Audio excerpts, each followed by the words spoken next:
Apparently, si Guo Huaping or si Alice Guo hindi lumaki sa farm. Hindi rin siya homeschooled. Nag-aral ho siya. And I'll show you the proof. No, kahit nga lumabas sa hearing yung totoong pangalan niya, nag-aral siya sa parehas kong school, sa Grace Christian High School for grades 1, 2, and 3. Year 2000 to 2003. No? So hindi siya homeschool ni Rubilin.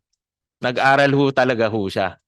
No? And nung natatandaan ko sa school ho namin walang farm ho doon, puro building ho. No? And ito yung kanyang school records. Next is will be the in-attach ho kasi pag nag-enroll ka, meron kang mga i-attach mo yung alien certificate of registration mo at lumalabas yung alien certificate of registration niya match doon sa alien certificate of registration na hawak ng Bureau of Immigration. And in that enrollment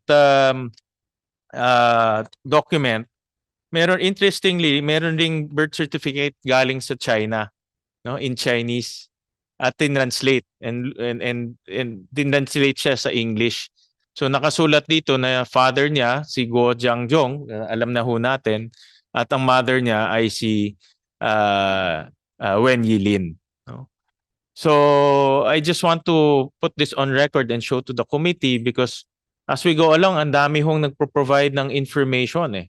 Kasi nga lumalabas yung totoong identification niya at gusto namin din magamit. Sayang naman itong mga pieces of evidence. Gusto namin magamit para lalong tumibay yung kaso na ifina-file po ng ating Solicitor General.